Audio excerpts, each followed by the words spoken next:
welterweight world champion who's only lost once as a welterweight on a 4-fight winning streak. But he's attempting to regain the welterweight world championship this weekend, live from Las Vegas vis-a-vis Sheffield, England. It's a special one. Kell Brook joining us on the call. Kell, can you hear us? Hold on, ask Kell to unmute. Just 1 second. I've done it, yeah. Can you hear me now? There he is. Hey, Kay, welcome to the call, Mr. Kell Brook. I know you've answered this question a lot, but for everybody here, you're coming into this fight with a lot to prove. You haven't been on this championship stage in a few years. So what can the world expect from Kell Brook now that maybe they haven't seen you on this stage in a little bit? I expect fireworks. I've been here before, been on this stage. I've been in there with pound for pound top fighters in Golovkin and Errol Spence. I ripped the title away from Sean Torre in America. I know what it takes to be champion. Thank you very much, Kell. And we've got a bunch of people in the chat. So again, raise your hands to ask questions or privately message me, and I'll get to as many questions as possible. So we are going to start with J.R. Bell. J.R., please unmute and ask question when ready, sir. All right there, Kell. Given the thing here with the circumstances about travel restrictions, if I'm not mistaken, you don't have your head trainer available. So how is it not having your head trainer coming over to Las Vegas for this particular fight? It's been, listen, the job is going to get done regardless, and I'm in with a super top trainer who's going to be one of the best trainers in the world after I beat Terence and Carlos Fermento. We've been going through the game plan day in, day out. We know what we need to do in this fight. And I'm fit, I'm lean, I'm a fighting machine ready to go. And I've been working every day on what I need to do against someone like Terence. So, you know, I've been in this sport for 25 years. I know what I need to do, you know what I mean? I've been world champion. I know what it takes to be the best. So, you know, I'm ready to go. Thank you very much. And now we go to Cameron Wolf from ESPN.com. Cameron, please go ahead when ready, sir. Kell, what's up, man? Obviously, you're confident you can win this fight. So what do you think a fight looks like on Saturday if it's going well for you?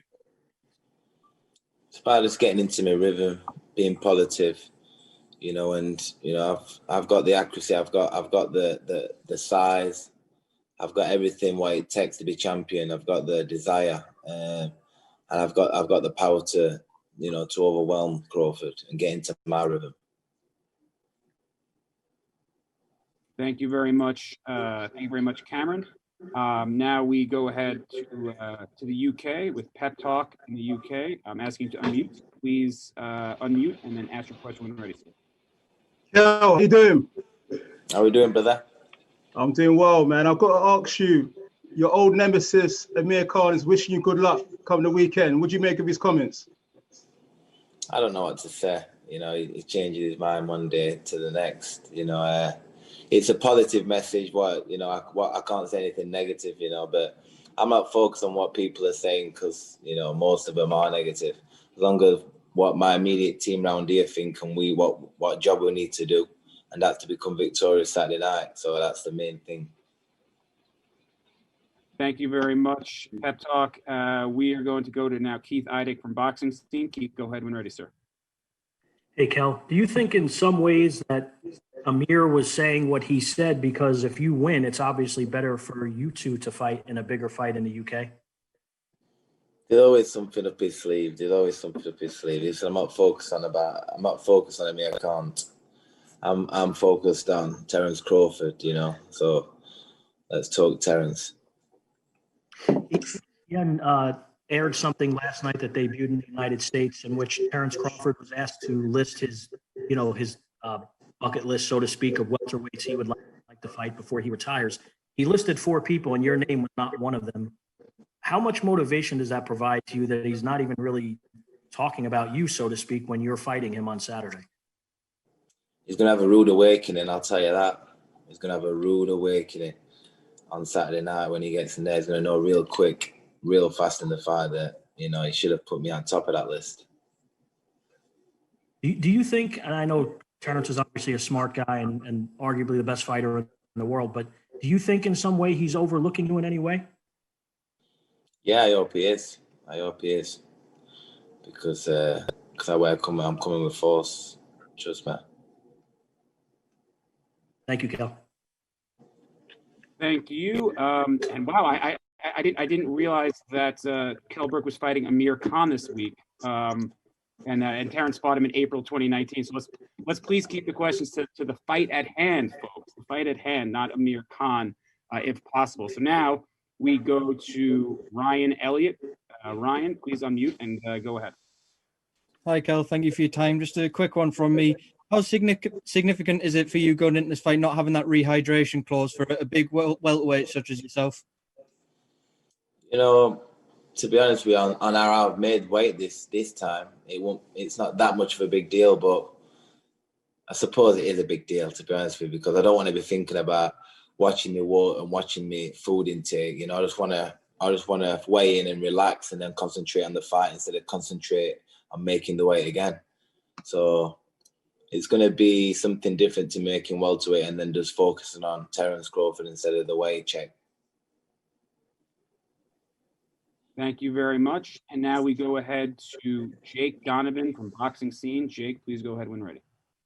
Great. Thank you very much, Evan. It's actually perfect timing. Kell, I did want to ask, what was the biggest change that you made in training camp to ensure that you're able to make welterweight, since this is your first welterweight fight in 3 years? You know, losing weeks, you know, just being around Sheffield and losing weeks, just not really full, you know, being around my surroundings, what I'm normally used to, and just, you know, not being as strict as I could be on the diet.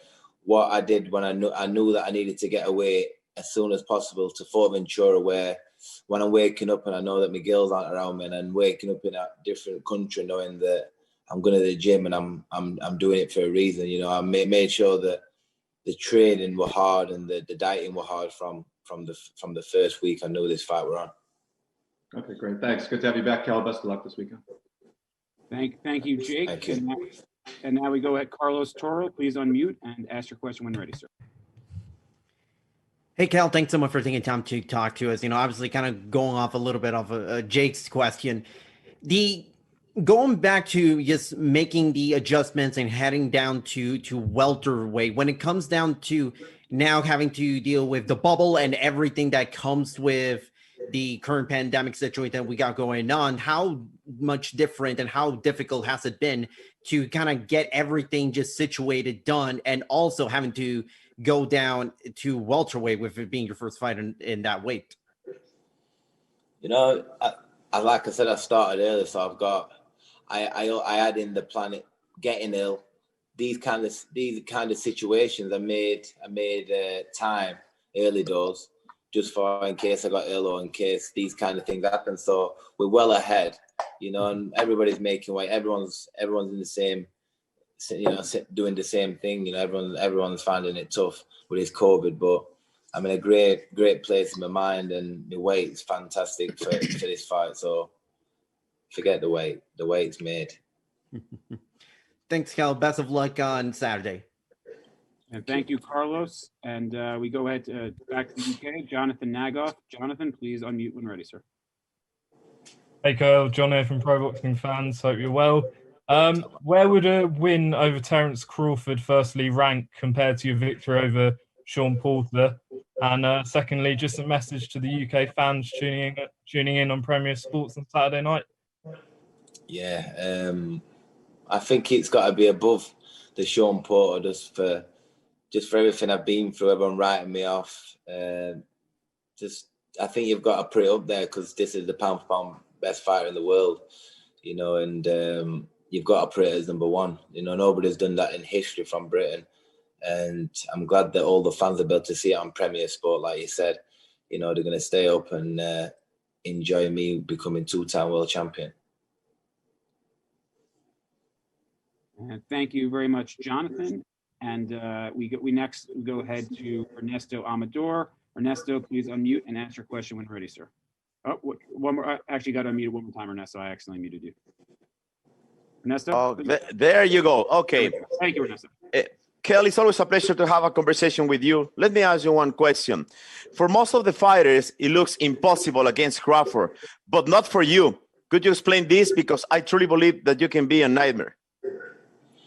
Yeah, listen, my style, I can box orthodox, southpaw, you know, I've got great balance, great timing. I'm a big welterweight, the power's there, the mindset's there, so I'm definitely, a fighter, what is a very scary fighter. When I'm on point and I'm feeling the way I am, I'm dangerous for any fighter in any weight division in the world. So, I'm very focused, and this is my moment now. And, I'll be able to compete with the best, and you'll see me from round one, take control of this fight. Thank you very much. And now we go back to Gaz from behind the gloves. Gaz, please unmute and ask your question when ready, sir. Hey, Kell, it's Gaz from behind the gloves. A few people have touched on it already, but you're a big welterweight. You're bigger than Crawford. You're broader than Crawford. Do you think that your size is going to play a factor in this fight? And were you actively looking to put those chocolate brownies on? Yeah, them chocolate brownies are definitely brewing up. They're cooking up nicely now, and I am the bigger guy, and it's everything. It's all about preparation, and the hard work's done before the bright lights. So I've been grueling it out for months, dieting hard for months, and you'll see the hard work what I've put in. Come Saturday night, you'll see the shape of me on the scale. You'll see me refueled, relaxed, and ready to let them brownies go. Okay, thank you very much. I can't believe it took us 15 minutes for a chocolate brownie reference. So, Gaz, you are the MVP of this call so far. Thank you very much, sir. Next, we go to Cynthia Conte from Ring TV. Cynthia, you should be unmuted, so please go ahead when ready. Cynthia, you're unmuted. Cynthia, please go ahead. Kell, I know that you've had some incredible wars against Errol Spence and Gennady Golovkin, and unfortunately, you suffered 2 orbital broken bones. Many people thought you would retire after those fights, after those wars. What was that conversation you had to have with yourself, with your trainer, and with your family to come back and step into the ring because your health was at hand? Hey, I think I don't, Kell, I don't know if you heard that, but I think she mentioned after those 2 losses, the conversations you had with your team and your family about continuing your career. I did have them conversations, but this is the game I love and hate. It's all I know. It cleans my mind when I go into the gym and train and let them endorphins off, and it's me living, and I love competing with the best. So once we're healed, and my mindset were right, I felt strong. Just like I do. I feel strong now. I don't really think about the breaks, and I feel that I know that I'm stronger than ever. So it's right over my head now. I know that my surgeon, Dr. Muhammad Ali, looked after me very well, and they called me the Terminator now. So I'm ready to walk through walls now. Thank you very much, Cynthia. Next, we go to Jay Lee from secondhouse.com. You are unmuted, so please ask your question when ready. Hi, Kell. I hope you're right, mate. Jolie from Seconds out here. Just as you're aware, I'm sure this is one of the biggest fights, if not the biggest fight of your career. Being as that you're going to leave everything on the line on Saturday night, of course, is there a chance that metaphorically you're going to leave your career on the line and in the ring on Saturday night? I don't know what you mean by that. Metaphorically, you're going to leave everything in the ring on Saturday night and also your boxing career? No, I'm not going to leave my boxing career because I'm going to become victorious, and I'm going to be fighting Terence Crawford, be coming to England for rematch. So looks like I'll be fighting again, won't I, for you to see, actually. You won't have to travel. Yes. Look forward. Oh, sorry. I apologize. My apologies for the premature mute there, Mr. Lee. I apologize for that. Again, everybody, to ask a question, please go to the raise hand function or send me a direct message on the queue down below. Or if you can't figure those out, just shoot me a text message, and I will get to as many of you as possible. It looks like Jonathan Nagoth from Pro Boxing Fans has another question. So Jonathan, please go ahead when ready, sir. Yeah, Kell, I spoke to Johnny Nelson and he said that Kell Brook doesn't take himself away to future Ventura for nothing, and that going out there, you're going to be concentrated and fully focused on this fight. But he said that you have to be at your best for 12 rounds to win this. What have you made? What have you ensured to? What have you done to ensure that you're going to be at your best on Saturday night to beat Terence Crawford? You know, I've got to do absolutely everything right. I'm fighting the best pound for pound fighter, so you'd have to be an absolute idiot to not prepare fuller. So I've been meticulous with my training, and I've been making sure I'm the first one in the gym and the last one out, and putting the hard work in. Where fighters, want to stop, I keep going forward. So, I've got in reserves for this fight, and I've been watching my weight, and just being focused, being away from my girls and knowing what I'm doing it for. And, I'm fully focused on this fight. I've never been ready for a fight like this before. So I'm happy, and I'm looking forward to whatever Terence brings, because I can match him. I'm ready for a war. Do you believe you stop Terence Crawford on Saturday night? I believe I stop him, or he quits on stool. Cheers, Kell. Thank you very much. Thank you very much, Jonathan. I'm looking. We've got a couple more questions in the queue. So just hold on one second while I get to the next question. Looks like JR Bell has one more question. So JR, please go ahead. Now, given this fight against Terence Crawford, and a lot of people are talking about him being the top pound for pound guy, but you have faced a couple of guys that have been either listed in the pound for pound list or are in the list in Errol Spence and Gennady Golovkin. So in this particular fight, what are you going to do in there to show that you are among one of the skilled fighters in the welterweight division? I'm gonna have to show something I've never shown, and the preparation. Like Muhammad Ali says, before the bright lights, the hard work was in before the bright lights. So I'm fully prepared. Terence Crawford has never been in with a welterweight, the size and the confidence and everything that I own.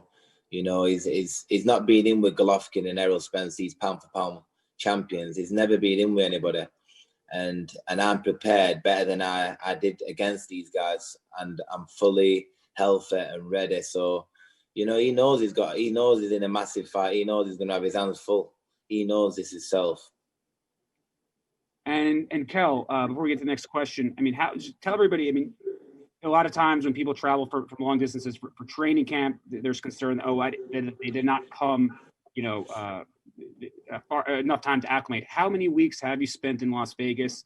When did you arrive, and how long did it take you to fully acclimate to sort of the Western time zone and being 8 hours behind from where you came from?